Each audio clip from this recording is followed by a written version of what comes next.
நம்ம குழந்தைங்களோட மூளை வளர்ச்சிக்கும் ஞாபக சக்தியும் அதிகப்படுத்துறதுக்கு ஒரு முக்கியமான கீரை இந்த வெள்ளாரக்கீரை. இந்த வெள்ளாரக்கீரையை வந்து துவையல், தோசை அப்படின்னு செஞ்சு சாப்பிட்ருப்பீங்க. இந்த மாதிரி ஒரு தடவை கண்டிப்பாக உங்கள் குழந்தைங்களுக்கு செஞ்சு கொடுங்க, சூப்பராக சாப்பிட்ருவாங்க. நான் இன்னைக்கு வந்து ஒரு கட்டு வெள்ளாரக்கீரை எடுத்திருக்கேன். இந்த வெள்ளாரக்கீரை பாங்காவை நம்ம வந்து சாலடு மாதிரியும் அப்படியே சும்மாவே சாப்பிட்லாம், ரொம்பவே டேஸ்ட்டாக இருக்கும்.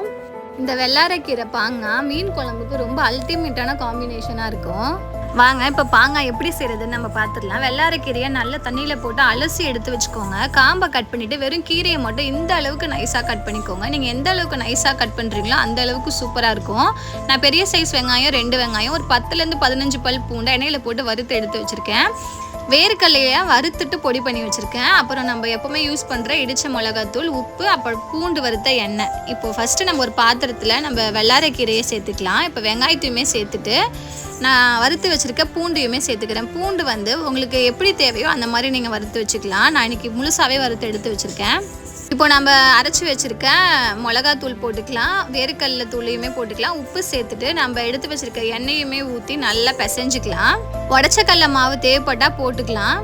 பச்சை எண்ணெய் யூஸ் பண்ணிடாதீங்க. நம்ம பூண்டு வறுத்த எண்ணெயில் தான் அந்த ஃப்ளேவர் எல்லாமே நல்லா சேர்ந்துருக்கும். அந்த எண்ணெய் யூஸ் பண்ணும்போது இன்னுமே சூப்பராக இருக்கும். ஃபைனலாக லெமனை புழிஞ்சிட்டு நீங்கள் நல்லா பிசைஞ்சு விட்டுட்டு டேஸ்ட் பண்ணி பாருங்கள். உப்பு காரம் பத்தலைன்னா நம்ம சேர்த்துக்கலாம். குழந்தைங்களுக்கு நீங்கள் கொடுக்கும் போது கண்டிப்பாக இதை கண்டே பிடிக்க மாட்டாங்க. இது என்ன கீரைனே தெரியாது. எங்கள் அவ்வா இருக்கும் போது இந்த மாதிரி தான் எங்களுக்கு வந்து சைடிஷ் எதுவுமே இல்லைன்னா டக்குன்னு இந்த மாதிரி ஏதாவது ஒன்று செஞ்சு கொடுத்துருப்பாங்க. ஆனால் ரொம்பவே சூப்பராக இருக்கும் சாப்பிட்றதுக்கு. வர்மா சமையலை பொறுத்தளவில் மோஸ்ட்லியான சமையலில் நம்ம இந்த இடித்த மிளகா அப்புறம் பூண்டை வந்து மெயினாக நம்ம சேர்த்துப்போம். நாங்கள் எப்போவுமே வீட்டில் வந்து வறுத்த வெங்காயம், பூண்டெல்லாம் எப்பவுமே ஸ்டோர் பண்ணி வச்சுப்போம். இந்த மாதிரி ரெசிபிலாம் செய்யும் போது கண்டிப்பாக அது யூஸ்ஃபுல்லாக இருக்கும். கண்டிப்பாக இந்த ரெசிபியை உங்கள் குழந்தைங்களுக்கு செஞ்சு கொடுங்க. வீடியோ பிடிச்சிருந்தா லைக், ஷேர், கமெண்ட் பண்ணுங்கள். சேனலை சப்ஸ்கிரைப் பண்ணிடுங்க. பாய்.